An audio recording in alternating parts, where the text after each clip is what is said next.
Olá pessoal, meu nome é Eliezer, sejam bem-vindos ao Baú do Coiote.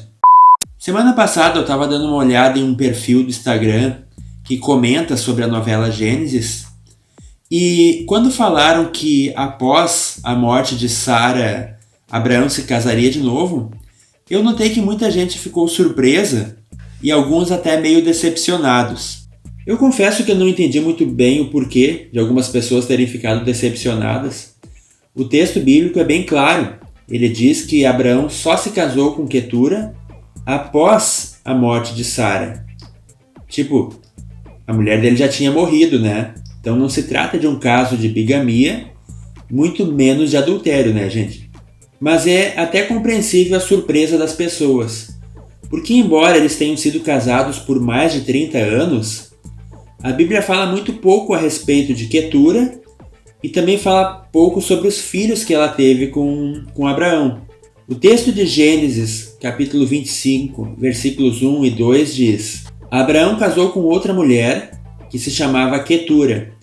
Ela lhe deu à luz Zinrã, Joquzã, Medã, Midian, Isbaque e Suá.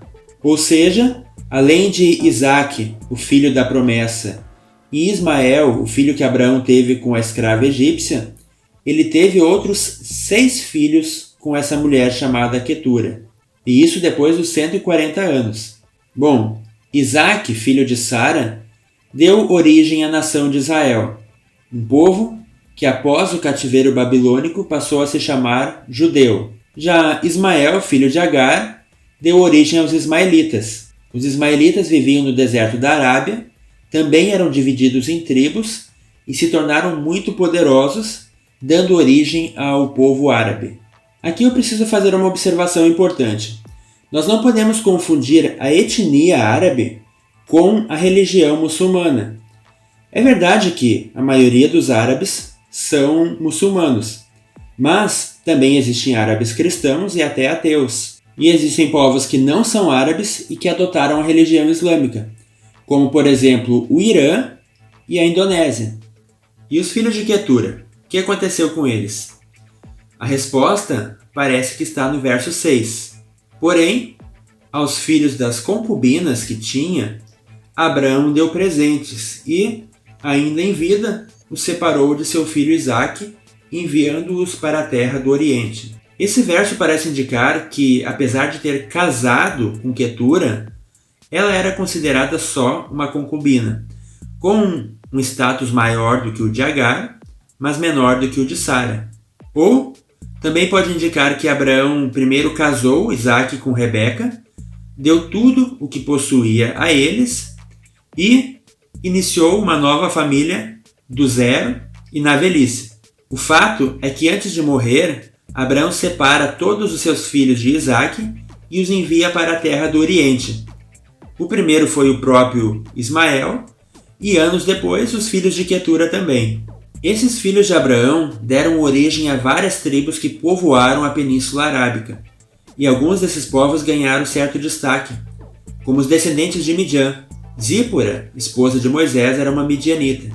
Infelizmente, com o passar dos anos, os midianitas se tornaram ferrenhos inimigos de Israel.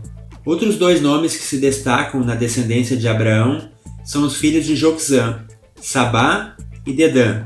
O reino de Sabá ficava no extremo sul da Arábia e tinha relações amistosas com a nação de Israel.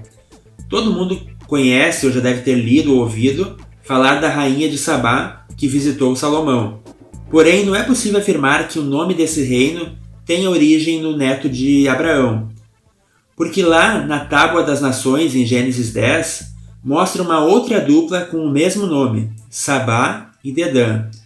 E lá eles aparecem como netos de Cuxi, que era filho de Cã. Já os descendentes de Dedã, neto de Abraão, sim. Esses moravam nas regiões desérticas da Arábia e eram conhecidos pela sua habilidade com o comércio. Fundaram inclusive uma cidade chamada Dedã, na Rota das Caravanas, e o profeta Ezequiel menciona eles fazendo negócios com Tiro e Sidom, cidades do Líbano. Outros textos proféticos associam os dedanitas a Edom, mostrando que esses povos, ambos descendentes de Abraão, tinham estreitas relações no passado. Mas o que é bastante curioso e até misterioso, na minha opinião, é que durante a grande batalha de Gog e Magog, relatada lá em Ezequiel 37, Sabá e Dedã aparecem como nações importantes e independentes. E lá nós estamos falando de um tempo ainda no futuro. Não sei, mas talvez isso mostre que coisas extraordinárias ainda vão acontecer na geopolítica nos próximos anos. É só aguardar para ver. Mas claro, nós não podemos falar de Abraão e de seus descendentes sem mencionar o que o próprio Senhor Jesus disse.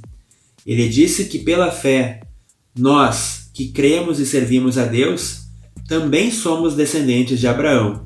E isso mostra que Deus cumpriu a gloriosa promessa feita a esse homem, de que a descendência dele seria como as estrelas do céu, e que através dele seriam benditas todas as nações da terra.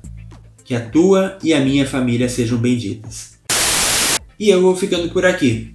Eu espero que vocês tenham gostado dessa curiosidade, uma curiosidade bíblica, não é? Se gostaram, não esquece de deixar o teu like aqui embaixo para ajudar o nosso canal. Se você ainda não é inscrito, eu te convido a se inscrever, clicando aqui embaixo no botão inscreva-se, e assim você vai receber toda semana um conteúdo informativo e edificante.